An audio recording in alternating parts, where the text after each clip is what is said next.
Hello, my name is Kshitij Shrivastava and this is my video blog. तो किसी ने मुझसे कमेंट सेक्शन में पूछा था कि बेसिकली मुंबई में एडीज को सैलरी कैसे मिलती है और क्या क्या मतलब कितनी ज़्यादा मिलती है। तो मैं इस पर बहुत बार अपने रैंडम ब्लॉग्स में बता चुका हूँ कि कैसे कैसे सैलरी मिलती है और कैसे कैसे आपको फ्री में काम करना पड़ता है इनिशियल लेवल पे।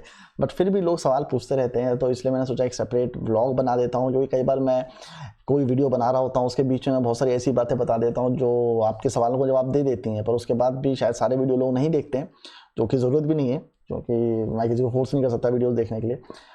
बट कुछ ऐसी चीज़ें हैं जो मुझे लगता है जिस पे सेपरेट वीडियोस बनाना चाहिए। तो ये वो वीडियो है जहाँ पे मैं बताऊंगा कि सैलरीज कैसे डिसाइड होती हैं फिल्म और एडवर्टाइजिंग में और टीवी में। तो बेसिकली सैलरीज का कोई भी स्ट्रक्चर नहीं है।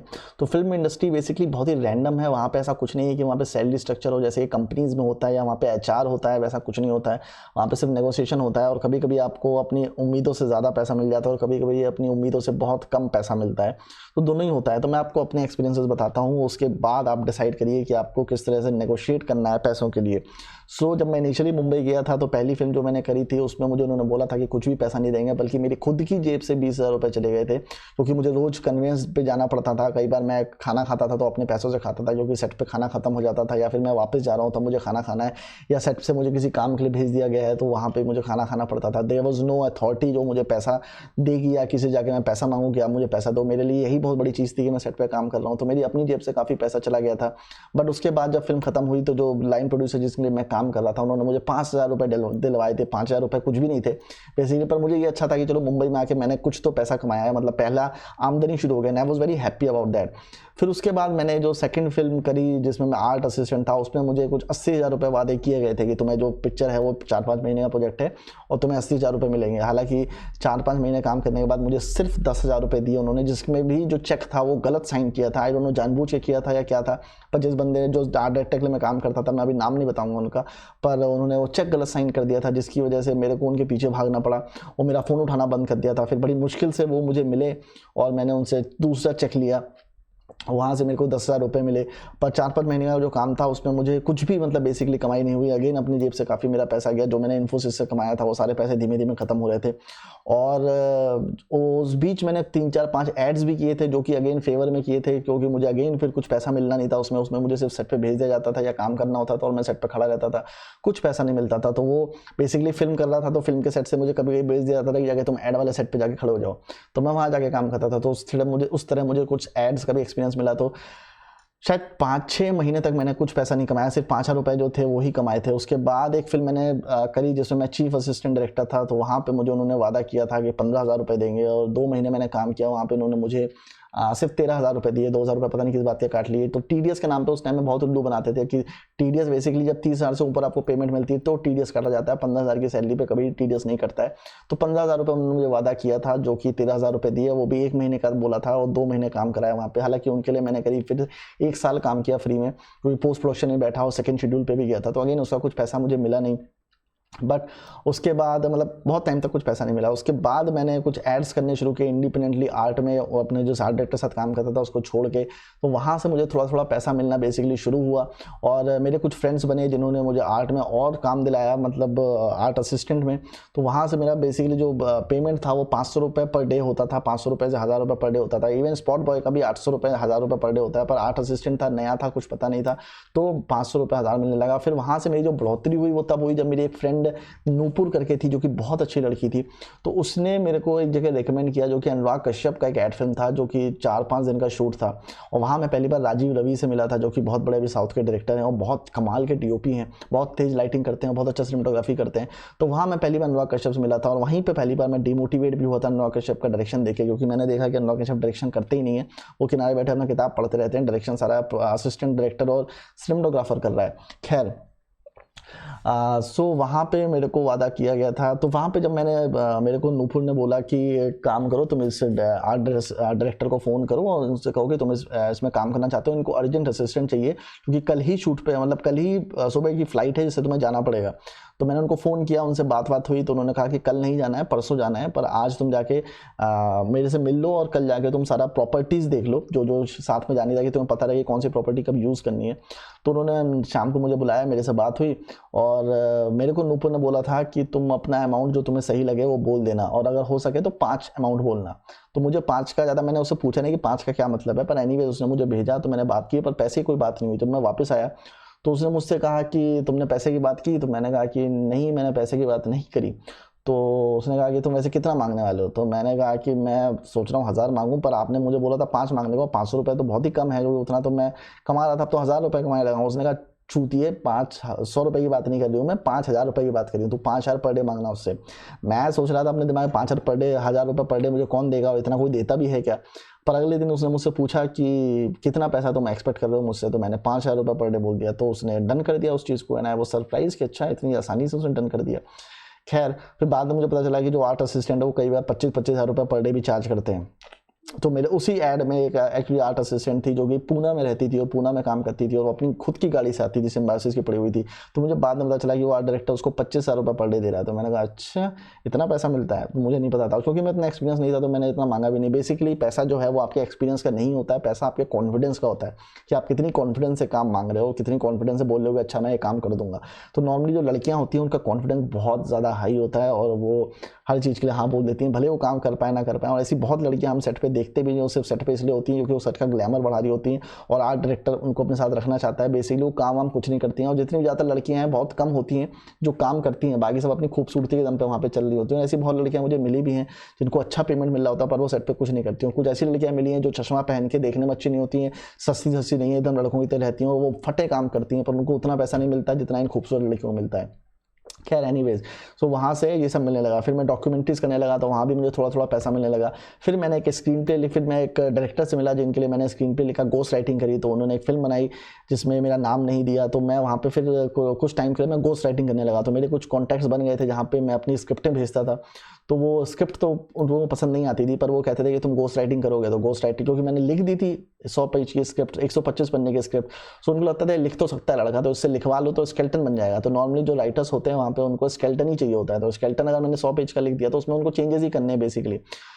तो उसमें क्या होता था गोस्ट राइटिंग में कि वो मुझे बुलाते थे, फिर वो मुझे पैसा देते थे। तो कई बार 25,000 रुपये, 50,000 रुपये, कई बार 1 लाख रुपये तक मिलता था। तो जिसमें वो मुझे कुछ कॉन्सेप्ट देते थे, उस कॉन्सेप्ट से मुझे 100 पेज लिख के देना होता था। कई बार वो कॉन्सेप्ट एक्सप्लेन भी नहीं करते थे, सिर्फ 25 लाइनें होती थी, या 2 लाइनें होती थी, 4 लाइन होती थी, या सिर्फ single concept, single one liner होता था। पर मैं सवाल जवाब नहीं कर सकता था ज़्यादा, क्योंकि मुझे पैसे चाहिए होते थे। तो मुझे वो कैश देते थे, और उसके बेसिस से मैं गोस्ट राइटिंग करता था, उन्हें स्क्रिप्ट लिख के दे देता था। उसके बाद मुझे नहीं पता होता था उस स्क्रिप्ट का क्या हो रहा है, कौन सी फिल्म बन रही है, कितने चेंजेस उन्होंने किए, मुझे उससे कोई फर्क नहीं पड़ता था।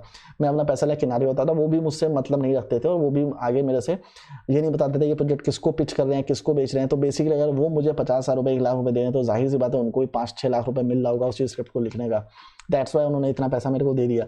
सो ये काम करके मैंने कुछ टाइम पैसा कमाया। उसके बाद मेरी लाइफ बड़ी सॉर्टेड हो गई थी, क्योंकि मैं लगातार एड फिल्म्स कर रहा था, क्योंकि एड फिल्म्स में अच्छा पैसा था, और फिल्में करने का मेरा उस टाइम पे बहुत ज़्यादा मन था नहीं। हालांकि बड़ी फिल्में करना चाहता था, छोटी फिल्मों के मुझे थोड़ा बहुत काम मिलता था, पर मैं करता नहीं था। और इसी बीच एक डायरेक्टर ने मेरा बहुत चूतिया भी काटा, क्योंकि उसने मुझे बोला कि तुम मेरे साथ लगे रहो, मैं तुम्हारी फिल्म डायरेक्ट करूँगा। और मैं नया था इंडस्ट्री में, और क्योंकि नॉलेज बहुत थी मेरे अंदर, तो लोग मुझसे इंप्रेस बहुत जल्दी हो जाते थे कि यार ये बंदा डायरेक्टर तो बनेगा ही। और मेरे अंदर पेशेंस नहीं था, तो मेरा ये था कि मैं तुरंत फिल्म डायरेक्ट करनी है, कुछ ना कुछ डायरेक्ट करना हो। मैं 4-5 शॉर्ट फिल्म्स डायरेक्ट कर चुका था उस टाइम पे, जो कि अभी कुछ तो गायब हो गई हैं, और कुछ यूट्यूब पे जो मैंने डाल दी थी वो पड़ी हुई हैं। सो इस तरह से मैं अपना पैसा कमाता रहा, कुछ ना कुछ पैसा आता रहा। और मैं बहुत ही छोटे से घर में रहता था, तो मैं कभी उतने छोटे घर में रहा नहीं। तो पहले जब मैं इनिशियली पहुंचा था तो मैं 4-5 लोगों के साथ रहता था जो मेरे भाई के दोस्त थे। फिर वहाँ से निकल के मैं एक और घर में गया जहाँ पे मैं रेंट देता था सिर्फ 3,000 रुपये, क्योंकि वहाँ 3-4 लोग रहते थे। फिर वहाँ से निकल के मैं एक और जगह गया जहाँ पे मैं 5,000 रुपये रेंट देता था। फिर उसके बाद मैं एक भैया लोग शिफ्ट हो गया, जहाँ पे उन्होंने मेरे को पैसे नहीं लिए, 4-5 महीने अपने घर पे रखा, which was good for me and thanks to them कि उन्होंने मुझे अपने घर पे रखा। और उसके बाद मैं एक ऐसे घर में शिफ्ट हुआ जहाँ पे मेरा एक रूममेट था, और हम लोग 3,000 रुपये पर मंथ दे के रहते थे, और 6,000 रुपये रेंट था उसका, जो हर साल बढ़ता रहता था। और वो सिर्फ एक कमरा था, 180 स्क्वायर फीट का एक छोटा सा कमरा था, और मैं इतने छोटे कमरे में कभी रहा नहीं था। तो पहली बार जब मैंने वो कमरा देखा था तो मैंने कहा यार इतने छोटे कमरे में कौन रहेगा पिंजरे से। पर जब उसमें रहने लगा तो फिर मैंने 3 साल उसमें काटे, और मेरे को बड़ा अच्छा लगता था, क्योंकि मेरे घर के सामने एक प्लॉट था जो कि 6 महीने पानी से भरा रहता था। तो मुझे ऐसा सी फेसिंग वाला एक्सपीरियंस होता था उसमें। तो मैंने बहुत टाइम उसमें उस घर में गुजारा। उसके बाद मैं फिर 1 BHK में शिफ्ट हुआ, फिर 2 BHK में शिफ्ट हुआ, तो लाइफ आगे चलती रही उस हिसाब से। बट इस तरह मेरा पेमेंट चलता रहा। फिर उसके बाद मैंने फिल्म बना दी, और फिल्म बनाने में मेरा जो पैसे मैंने कमाए थे गोस्ट राइटिंग करके या इधर उधर राइटिंग करके, असिस्टेंट में, आर्ट असिस्टेंट में काम करके, तो आर्ट असिस्टेंट में मेरे को काफ़ी पैसा मिला। कई बार 5-5, 10-10 हज़ार रुपये मिल जाते थे मेरे को, और कई बार जैसे लंबा एड शूट है तो मुझे 20-30 हज़ार रुपये मिल जाते थे। तो अगर 4-5 दिन के काम के अगर मुझे 20-30-40 हज़ार रुपये मिल रहे हैं तो मुझे कुछ बुरा नहीं है मेरे लिए। तो उसमें अगर मैंने 2 ऐड कर लिए महीने में तो मेरे पास 60 हज़ार रुपये, 50 हज़ार रुपये आ जाते थे, विच वॉज गुड फॉर मी। तो वैसे मेरा चलता रहा। उसके बाद जब पैसे मैंने थोड़े से इकट्ठे कर लिए, तब मेरी लाइफ में ऐसा आया एक मोमेंट जब मैंने फिल्म बनाने का डिसाइड किया। एक लड़का मिल गया मुझे, अविनाश ध्यानी, जिसके साथ मैंने फिल्म बनाना शुरू किया। और जब फिल्म बनी तो उसमें मेरे काफ़ी पैसे चले गए, जो कि इनिशियल लेवल पे प्रोड्यूसर नहीं था उसमें, तो मैंने अपने काफ़ी पैसे इन्वेस्ट किए। फिर उसमें करीब करीब मेरा 6 महीना गया जिसमें मैंने कुछ पैसा नहीं कमाया। फिर मतलब 1 साल गया, पर बीच बीच में थोड़ा बहुत एड्स करता रहा, जो कि मेरे पास जब पैसे खत्म हो जाते थे तो मैं इधर उधर छोटा मोटा काम कर लेता था। क्योंकि फिल्म बनाने के बाद मैंने अपने आप को बहुत ज़्यादा फेसबुक में प्रमोट कर दिया था, तो मुझे काम मिलना बंद हो गया था लिटरली। और कहीं भी असिस्टेंट का काम मुझे नहीं मिलता था, क्योंकि लोग कहते थे तुम तो डायरेक्टर हो गए हो, तुम डायरेक्ट कर चुके हो, तो अब तुम्हें आर्ट असिस्टेंट में कैसे रख देंगे। क्योंकि आर्ट असिस्टेंट में बेसिकली बहुत बेइज्जती झेलनी पड़ती है, बहुत गालियाँ सुननी पड़ती हैं। और अगर एक डायरेक्टर आर्ट असिस्टेंट बन रहा है तो उसको वो उतनी गालियाँ सुन नहीं पाएगा, और वो उतनी दिन रह नहीं पाएगा, जो कि सच्चाई भी है कि एक बार वो रिस्पेक्ट मुझे मिल गई थी जो डायरेक्टर को मिलती है, तो उसके बाद मेरे लिए भी मुश्किल हो गया था सेट पर इतनी गालियाँ सुनना। खैर एनीवेज, उसके बाद मैंने छोटे मोटे एड्स किए जिसमें 5-5 हज़ार रुपये मुझे मिलते थे। फिर उसके बाद मुझे एक और प्रोड्यूसर मिल गया और मैंने अपनी सेकंड फिल्म बना दी, जैसा कि आप लोगों को मैं कई अपने ब्लॉग्स में बता चुका हूँ। तो सेकंड फिल्म जब मेरी बन गई तो उसके बाद फिर से वो रिलीज़ नहीं हुई, फिर पैसे की ज़रूरत पड़ गई। फिर मैंने वो सीक्रेट और माइंड पावर सीखना शुरू किया। फिर एकदम से मेरे पास काम आना शुरू हो गया, और उसके बाद मैं लखनऊ आके मैंने एक कंपनी ज्वाइन कर ली, जिनके साथ मैंने अपनी लास्ट लासा फूड का पोस्ट प्रोडक्शन किया था। तो उन्होंने मुझे अपनी कंपनी में क्रिएटिव डायरेक्टर बना दिया। तो वहाँ मुझे अच्छे खासे 50 से 60 हज़ार रुपये महीने के मिल जाते थे, और मैं घर पे रहता तो सारे पैसे बच जाते थे। फिर अगेन मैंने पैसे इकट्ठे किए और मैं वापस मुंबई गया, और मैंने जाके स्ट्रगल करना वापस शुरू किया कि चलो अब या तो तीसरी फिल्म बनानी है या फिर असिस्ट करना है। पर मेरे को जाते ही वहाँ पे कुछ काम ऐसे मिल नहीं रहा था, और मैं ढूंढ भी नहीं रहा था, क्योंकि उस टाइम मेरा माइंड पावर बहुत स्ट्रॉन्ग हो गया था। तो अपने आप ही मेरे पास एक काम आया, एक फिल्म आई जिसका नाम था शोरगुल। और शोरगुल में मेरे को कुछ मतलब उस टाइम पे मैं ज़्यादा पैसे चार्ज करता, पर क्योंकि मेरा दोस्त इन्वॉल्व था, उसने मुझे फोर्स किया था कि पिक्चर करो, और मैं करना नहीं चाह रहा था पिक्चर, क्योंकि उसमें 4-5-6 महीने का कमिटमेंट था, और सैलरी बहुत अच्छी नहीं दे रहे थे, क्योंकि नया प्रोडक्शन हाउस था। तो इनिशियली उन्होंने मेरे को ये बोला था कि आपको हम 40 हज़ार रुपये देंगे। हालांकि मैं उनसे 60,000-70 हज़ार रुपये चार्ज कर रहा था बेसिकली, क्योंकि इतना एडीज चार्ज करते थे, चीफ एडीज चार्ज करते थे, और मुझे ऐसे ऑफर आ भी रहे थे इनिशियल लेवल पे जब मुझे 60-70 हज़ार रुपये महीने का मिल जाता। पर चूंकि प्रोजेक्ट छोटा था तो मेरे को इनिशियली उसमें सेकंड एडी का काम मिला था, तो उसके लिए उन्होंने मुझे 40 हज़ार रुपये बोला था। पर बाद में क्या हुआ, जो मेरा फ्रेंड था वो चीफ एडी था उसमें, पर बाद में जब मैं अंदर घुसा तो 15 दिन बाद क्या हुआ कि जो एसोसिएट डायरेक्टर थी वो पिक्चर छोड़ के चली गई। तो मेरा जो फ्रेंड था वो एसोसिएट डायरेक्टर हो गया, मुझे चीफ एडी बना दिया गया। अब उसमें प्रॉब्लम ये हुई कि मुझे बना तो दिया चीफ एडी, पर मेरी सैलरी उन्होंने बढ़ाई नहीं, क्योंकि मेरा जो फ्रेंड था उसने अपनी सैलरी बढ़वा ली। पर एक ही चीज़ हो सकती थी, क्योंकि उसने सैलरी बढ़वा ली थी तो उसको प्रोडक्शन वालों ने बोला था किसी और को बात बताना नहीं कि तुम्हारी सैलरी बढ़ गई, पर उसने मुझे बता दी थी। पर अगर मैं जाके अभी बोलता तो उसके लिए प्रॉब्लम क्रिएट हो जाती, मैं अपनी सैलरी बढ़वाने के लिए बोलता तो उसके लिए प्रॉब्लम क्रिएट हो जाती, क्योंकि वो कहते कि तुम ये बात फैला रहे हो, सारे एडीज ने फैला दोगे, सारे एडीज अपनी सैलरी बढ़ाने लगेंगे। तो फिर मैंने उसमें कुछ बोला नहीं, क्योंकि मैं दोस्ती यारी में फिल्म कर रहा था, मेरा अच्छा दोस्त था, और मुझे उस फिल्म में इनिशियल लेवल पर कोई इंटरेस्ट आ नहीं रहा था, क्योंकि वहाँ पर कुछ भी काम अच्छे से हो नहीं रहा था। पर ठीक है, फिर मैंने वो फिल्म करी और उससे मैंने फिर पैसे कमाए। फिर पैसे जब मेरे पास आ गए तो उसके बाद मैं फिर अपनी स्क्रिप्ट लिखने लगा, अपना कुछ करने लगा, और डिसाइड किया कि अपनी फिल्म बनाऊंगा। वो कर ही रहा था, तो उस फिल्म के जो डायरेक्टर थे, जो कि क्रिएटिव डायरेक्टर थे, वो मेरे अच्छे दोस्त बन गए थे। तो मैं उनके साथ कुछ ना कुछ करता रहता था, कुछ ना कुछ एड फिल्म या वो डायरेक्ट करते थे, मैं असिस्ट करता रहता था। फिर उन्होंने कंपनी ज्वाइन कर ली, फिर उस कंपनी में मैं खुद लग गया, और वहाँ मेरी सैलरी फिर हो गई थी उस कंपनी मेरी सैलरी कितनी थी, 65 हज़ार रुपये मेरी सैलरी थी उस कंपनी में। तो वहाँ पे मैंने कुछ टाइम काम किया, और उसके बाद मैंने एक और कंपनी ज्वाइन की। वो कंपनी फिर 2-3-4 महीने बाद बंद हो गई, और उसके बाद जिस दिन वो कंपनी बंद हुई उसी दिन मेरे को एक जगह से और ऑफर आ गया एक कंपनी में काम करने का। वहाँ मुझे क्रिएटिव प्रोड्यूसर का पोस्ट था, तो वहाँ पे मेरे को उन्होंने 70,000 में रख लिया। तो वहाँ पे मैं उतना पैसा कमाने लगा। फिर वो कंपनी मैंने 6 महीने करी, पर मेरे साथ क्या है कि मैं कुछ दिन काम करता हूँ और फिर मैं बोर हो जाता हूँ उससे, तो मैं जॉब नहीं कर सकता बेसिकली। हाँ, ये वाली कंपनी जो मैंने इससे पहले ज्वाइन की थी 65,000 में, उससे पहले मैंने लोगों से बात करनी शुरू कर दी थी डायरेक्शन वायरेक्शन लेके। तो पर एनीवेज मैं लोगों से मिल रहा था ऐसे ही just for the heck of it. तो वहाँ मुझे कॉपी राइटिंग की जॉब भी ऑफर हुई थी और मैंने कॉपी राइटिंग जॉब ज्वाइन कर ली थी, क्योंकि हालांकि मैं ज्वाइन नहीं करना चाहता था, पर उन्होंने इंसिस्ट किया था कि तुम्हारे अंदर बहुत टैलेंट है। और वो एक इंटर्न कॉपी राइटर ढूंढ रहे थे और मैं सिर्फ उनसे सिर्फ मीटिंग करने गया था। तो उन्होंने कहा इंटर्न कॉपी राइटर की जगह खाली है, तुम अभी के लिए लग जाओ, हम आगे तुम्हारी सैलरी बढ़ा देंगे। क्योंकि वो जो कंपनी थी उसकी एक पेरेंट कंपनी थी, उसको जस्टिफाई नहीं कर सकते थे कि वो इतने सीनियर लड़के को क्यों हायर कर रहे हैं। तो उन्होंने दिखाया था कि मैं सीनियर नहीं हूँ, मैं एकदम नया लड़का हूँ करके उन्होंने मुझे सिर्फ 15,000 रुपये में ज्वाइन किया था, जॉब दी थी मेरे को। मैंने एक्सेप्ट कर लिया था क्योंकि मुझे कॉपी राइटिंग का एक्सपीरियंस चाहिए था, पैसों से उतना मुझे कोई फर्क नहीं पड़ रहा था, 15,000 में क्या ही हो जाता, पर मैंने ज्वाइन कर लिया था। और पर क्या हुआ कि कुछ दिन बाद ही मैं उससे डिमोटिवेट हो गया। एक तो पैसा भी अच्छा नहीं मिल रहा था और ऑफिस में कुछ खास काम होता भी नहीं था, तो मैं डिमोटिवेट हो गया और मैंने वो कंपनी छोड़ दी थी कॉपी राइटिंग पर। मेरा वहाँ पे एक्सपीरियंस कॉपी राइटिंग का इतना हो गया था। मैंने गलत टाइम पे छोड़ी थी क्योंकि वो लोग गोवा जा रहे थे कुछ दिनों के बाद, एक गोवा में फेस्ट था उस पर जा रहे थे, तो उससे जस्ट पहले मैंने छोड़ दिया था। मेरे को शायद वो गोवा फेस्ट अटेंड करना चाहिए था, उसके बाद मेरे को जॉब छोड़नी चाहिए थी। बट एनीवेज जो होता है अच्छे के लिए होता है। तो वो जॉब ज्वाइन करी मैंने, फिर ये जॉब ज्वाइन की जिसमें मुझे 65,000 मिलते थे। फिर दूसरी जॉब ज्वाइन करी जहाँ मैं क्रिएटिव प्रोड्यूसर था, वहाँ 70,000 रुपये मिलते थे। फिर वहाँ से मैंने वापस दूसरी जॉब ज्वाइन करी, मतलब वहाँ से जब मैंने छोड़ दी जॉब तो मुझे फिर से जो पहली कंपनी थी जो बंद हो गई थी उसका वापस ओपन हो गई, उसने फिर से मुझे बुला लिया। फिर उन्होंने मेरी सैलरी फिर बढ़ा दी, तो वहाँ पर मेरी सैलरी 80,000 रुपये हो गई। तो वहाँ से फिर मैं वापस पैसा कमाने लगा। फिर मैंने वो कुछ दिन जॉब करी, फिर उसके बाद मैं बोर हो गया और फिर वो कंपनी बंद हो गई। तो उसके बाद मैं इंडिपेंडेंट स्क्रिप्ट राइटिंग वापस करने लगा। अब बीच बीच में क्या क्या है मुझे याद नहीं है, मेरे को दिमाग में जो जो आ रहा है मैं वो जब जहाँ जहाँ जैसे मैंने पैसे कमाए या जो जो मुझे याद आ रहा है मैं वहाँ वो चीज़ें आपको बता रहा हूँ। तो वहाँ से फिर मैंने कुछ पैसे कमाए, फिर वहाँ से मैं निकला। फिर मुझे एक्ट्रेस मिल गई वो स्नेहा उल्लाल, उनको एक स्क्रिप्ट लिखवानी थी, फिर मैं उनके प्रोडक्शन हाउस में काम करने लगा। तो वहाँ पे मुझे अच्छे पैसे मिलने लगे। तो वहाँ उन्होंने मुझे मंथली रखा था 1,00,000 रुपये पर मंथ के उस पर, हालांकि उतने पैसे दिए नहीं उन्होंने मुझे, पर 1,00,000 मंथ की सैलरी पे रखा था। तो पैसा मिलने में थोड़ी प्रॉब्लम होती थी क्योंकि उनका जो फाइनेंसर था वो थोड़ा सा हरामी था। Like Sneha was a good person, but उनका जो फाइनेंसर था वो भाग गया बेसिकली। तो इनिशियल लेवल में मुझे कम पैसे मिले, पर बाद में मेरी अच्छी दोस्त हो गई तो मैं फ्री में ही उनके साथ काम करता रहा, क्योंकि दोस्त हो गई थी मेरी बहुत ज़्यादा। तो वो वैसे वैसे चीज़ें चलती नहीं। तो इस बीच छोटा मोटा काम करके मतलब कहीं ना कहीं से मेरे पास पैसे आ ही जाते थे और इसी तरह पैसे मिलते हैं बेसिकली। तो असिस्टेंट में बेसिकली इनिशियल लेवल पे आपको पैसे नहीं मिलते और ऐसे असिस्टेंट भी जिनको 40,000 रुपये 50,000 रुपये 1.5 लाख रुपये पर डे का मिलता है। एड फिल्म में आप जाओगे, जैसे मैं क्रोम फिल्म में गया था तो उन्होंने मुझे बताया था कि वो अपने एडीज़ को 15,000 रुपये महीना देते हैं, उससे ज़्यादा नहीं देते हैं, उससे ज़्यादा अलॉटेड ही नहीं है। और जो पर डे का काम होता है उसका अलग पैसा मिलता है। मेरा एक फ्रेंड है जो 2-2 हज़ार रुपये पर डे में काम कर रहा था और आज ये हालत है कि वो 20-20 हज़ार रुपये पर डे ले रहा है एड फिल्म्स करने का।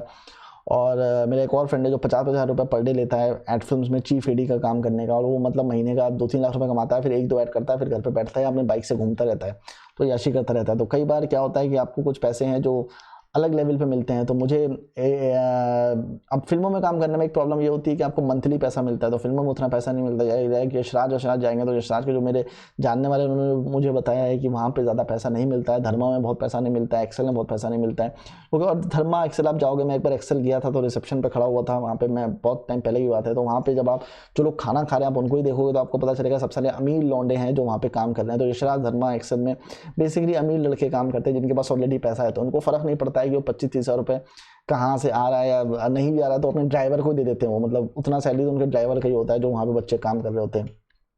सो आपको रिच लगना बहुत ज़रूरी है अगर आपको बहुत ज़्यादा पैसा कमाना है। तो ये एक इंपॉर्टेंट चीज़ है जो शुरुआत में मुझे नहीं पता थी। शुरुआत में मैं अपनी दाढ़ी बढ़ा के चप्पल पहन के कहीं भी चला जाता था और मुझे लगता था क्रिएटिव आदमी की पहचान ये है कि वो अपने एक्सटीरियर का ध्यान ना दे, कपड़ों पर ध्यान ना दे, चप्पल जूतों पर ध्यान ना दे। मैं अभी भी बहुत ज़्यादा ध्यान नहीं देता हूँ, बट वो एक इंपॉर्टेंट चीज़ है जो मैं आपको सिखाना चाहूँगा। अगर आपके अंदर वो चीज़ है, सजना धजना, मेकअप लगाना या थोड़ा सा बाल वाल सही करके रखना, तो वो बहुत ज़रूरी है। अच्छी घड़ी पहनना, तो आप वो पहनो, जीन्स पहनो, अच्छे कपड़े पहनो, तो आपको हर जगह अच्छा पैसा ही मिलेगा। अगर आप कार, अजीब बात ये है कि अगर आप कार से कहीं जाते हो तो वो आपको ज़्यादा पैसा देते हैं, आप साइकिल से कहीं जाते हो तो आपको कम पैसा देते हैं। आपके लेवल ऑफ अमीरी के को देख के वो पैसा देते हैं। ऐसा नहीं होता यार बहुत अमीर हो तो आपको कहेंगे आप कम पैसा ले लो क्योंकि आपके ऑलरेडी ज़्यादा पैसे हैं, या गरीब हो तो इसलिए बोलेंगे कि तुम गरीब हो तो तुम ज़्यादा पैसे ले लो। इसका उल्टा होता है, अगर गरीब है तो उसको और दबाएंगे, अमीर है तो उसको और ज़्यादा पैसा देंगे। तो वहाँ पे मुंबई में इस तरह से होता है। तो pretend that you are rich and you will get a lot of money. So initially आपको ज़ीरो बजट पे स्टार्ट करना पड़ेगा जहाँ पे आपको कुछ पैसा नहीं मिलता है, और धीमे धीमे धीमे आपको 1,000 2,000 3,000 5,000 मिलने लगेगा। असिस्टेंट डायरेक्टर का कार्ड बनवा लो, क्योंकि असिस्टेंट डायरेक्टर का कार्ड नहीं बनवाओगे तो प्रॉब्लम होती है, कई प्रोडक्शन हाउसेज में काम नहीं मिलता है, बहुत सस्ता बनता है, उसको बनवा लो। नहीं बनवाओगे तो इतना कोई मेजर फ़र्क नहीं पड़ता है, पर बनवा लो तो अच्छा है। उससे बस ये होता है कि अगर यूनियन वाले आते हैं तो आप थोड़े से बच जाते हो उन सब चीज़ों से। फिर उसका 2000 जो मैं बता रहा था कि पहले आपको 0 मिलता है, फिर 2000 मिलता है, फिर 5000 मिलता है, फिर 10,000 मिलता है, और धीमे धीमे से बढ़ता जाता है। पर वो डिपेंड करता है आपके नेगोशिएशन पे। अगर आप, जैसे मुझे नूपुर ने सिखाया कि नेगोशिएट करो, अपना रेट बढ़ाओ, वैसे ही आपको भी अपना रेट बढ़ाना पड़ेगा। ऐसा नहीं होगा कि आप ये डिसाइड करते हो कि मैं 2000 रुपये कमा रहा हूँ तो अगली बार भी 2000 कमाऊंगा। तो कभी कभी आपको बुलशिट माननी पड़ती है। मतलब कि आप 2000 कमा रहे हो, नेक्स्ट टाइम कोई आदमी आपसे पूछता है तुम कितना लेते हो, तो आप उसको झूठ बोल दो कि मैं 3000 रुपये लेता हूँ, 4000 रुपये लेता हूँ। जैसे जो मेरे को पहले एक एक्सपीरियंस हुआ था, मैं आपको बताता हूँ कि मैं एक जगह काम कर रहा था, वहाँ पे मेरे को एक पर्टिकुलर अमाउंट मिल रहा था। सपोज मुझे अभी याद नहीं है कितना मिल रहा था, पर शायद 50,000 55,000 कुछ रुपए मिल रहे थे मेरे को वहाँ पे। तो मेरे को एक दूसरी जगह जॉब ऑफर हुई, और उसने मेरे को ये जॉब, मतलब ये असिस्टेंट काम था, तो उसने मुझे पूछा कि पिछली जगह क्या मिल रहा है। And I was very honest about these things. मुझे कभी कोई प्रॉब्लम नहीं हुई झूठ बोल, मतलब मैं झूठ नहीं बोलता था, मैं सच ही बोलता था, मुझे फ़र्क नहीं पड़ता था उन सब चीज़ों से। तो मैंने बताया कि मेरे को 55,000 रुपये मिलते हैं उस जगह पे। तो उसने मेरे को सेम अमाउंट बोला कि इतना अमाउंट हम भी आपको देंगे। तो वहाँ मेरे से गलती हो गई, वहाँ मेरे को एक्चुअली सैलरी बढ़ा के बोलता, मैं जो भी बढ़ा के बोलता मुझे वो सैलरी मिलती मेरी बेसिकली। सो बेसिकली आपकी जो वर्थ है मुंबई में वो वही है जो आप बोलते हो।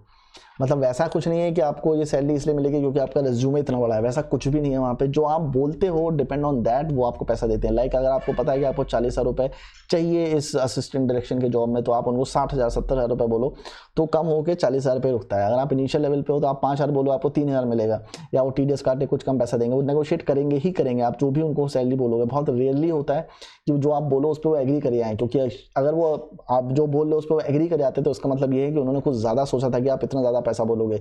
तो कई जगह ऐसा हुआ है जहां उन्होंने शायद सोचा था कि मैं 1.5 लाख रुपए बोलूंगा, पर मैंने 1 लाख रुपए बोला, तो वो तुरंत एग्री कर जाते हैं उस चीज़ को कि अच्छा ठीक है हम तुम्हें इतना पैसा दे देते हैं। तो ये चीज़ मेरे को मुंबई में सीखने को मिली कि अगर आपको स्क्रिप्ट राइटिंग भी करनी है तो आप ज़्यादा पैसा बोलो। कई बार मैं सब कुछ आता था अपना पैसा बोलने में। और दूसरा सबसे बड़ा प्रॉब्लम मुंबई में ये होता है कि आप अपना ही पैसा मांगने में बहुत बार हिचकिचाते हो, आपको देते नहीं है, तो कुछ टाइम बाद आप इरिटेट हो जाते हो। और ये बात वहाँ पे हर प्रोड्यूसर जानता है कि अगर कोई आपसे पैसा मांग रहा है तो आप 3-4 बार उसको मत दो, आप परेशान करो उसको पैसा देने में। तो कई बार वो लोग खुद ही फ़ोन करना बंद कर देते हैं, पीछे पड़ना बंद कर देते हैं। मेरे ऐसे लोग जो हैं पीछे पड़ना बंद कर देते हैं, पर कुछ लोग ऐसे हैं जो लगातार पीछे पड़े जाते हैं, तो उनको एंड में पैसा मिल जाता है। पर कुछ लोग हैं जो इरिटेट हो जाते हैं, कहते हैं भाड़ में जाओ मुझे पैसा चाहिए ही नहीं, तो उनको पैसा फिर नहीं मिलता। और ये एक टैक्टिक है जो वहाँ पे प्रोड्यूसर्स इस्तेमाल करते हैं आपको पैसा ना देने के लिए। तो उस टैक्टिक में मत पड़िए। अगर आपका पैसा है तो उसके पीछे कुत्ता बन के पड़ जाइए और उससे अपना पैसा निकलवा लीजिए, क्योंकि कोई एथिक्स रूल्स नहीं है। जब तक आप शाहरुख खान नहीं बन जाते तब तक ऐसा कुछ नहीं होगा कि आपको सामने से लोग आके पैसा देंगे। आपको स्ट्रगल करना ही पड़ेगा अपने पैसों के लिए। और कोई ऐसे मैंने एड फिल्म किए हैं जिसके मुझे चेक आए हैं 4-4 5-5 महीने बाद, और पैसा कितना था 12,000 रुपये, 10,000 रुपये, 8,000 रुपये। इस तरह का चेक बनाने में मतलब उनको 4-4 5-5 महीने लगते हैं। उनको फ़ोन करते रहो आप उनके, तो उनके अपना सिस्टम बैठा होता है, अकाउंटेंट बैठा है, ये बैठा है, वो बैठा है, वो सवाल करते हो, जवाब देते रहते हैं कि अभी स्टूडियो से पैसा नहीं आया, अभी एजेंसी से पैसा नहीं आया, 50 तरीके के बहाने मारते हैं। अरे 12,000 रुपये क्या तुम्हारी जेब में नहीं है? तुमने काम कराया, तुम दे नहीं सकते हो? पर वो नहीं देते हैं बेसिकली। और टीवी में तो और बुरा है कि टीवी में तो जो भी आपकी पेमेंट है वो 3 महीने बाद आती है। आप किसी भी टीवी आर्टिस्ट से पूछोगे या टेक्नीशियन से पूछोगे तो बताएगा सबसे बड़ी प्रॉब्लम टीवी इंडस्ट्री की यही है कि उन्होंने एक बहाना बना रखा है कि जो भी पेमेंट है वो 3 महीने बाद आएगी। तो अगर आप आज काम कर रहे हो किसी चीज़ का तो उसका पेमेंट जो है आपको 3 महीने बाद मिलेगा। वो इसलिए होता है, इनिशियली वो इसलिए होता था क्योंकि टीवी का ब्रॉडकास्टिंग था, उसके बाद जब TRP रिलीज होती थी, एड से पैसा आता था, वो पैसा प्रोडक्शन हाउस को जाता था, तो प्रोडक्शन हाउस पैसा डिस्ट्रीब्यूट करता था। पर अब ये सिस्टम इतना वैसा नहीं रहा है। अभी पैसा बहुत जल्दी आता है, पर उसके बाद भी जो पुराना सिस्टम था 3 महीने बाद पैसा देने का, वो अभी भी वैसे ही बरकरार है और 3 महीने बाद ही वहाँ पर पैसा दिया जाता है, जिसके लिए कई एक्टिविस्ट फाइट कर भी रहे हैं। पर अगेन आप you can't fight with the system, because अगर आप सिस्टम से फाइट करते हो तो आपको काम मिलना बंद हो जाता है। सो आई होप कि इस वीडियो ने आपको हेल्प किया होगा। अगर किया है तो प्लीज़ आप कमेंट बॉक्स में मुझे बताइए, अगर नहीं किया है तो भी मुझे कमेंट बॉक्स में बताइए। दोनों ही केसेस में मैं आपके सवालों के जवाब दूंगा। And please like share and comment on my videos. Let's meet up very soon. Bye bye.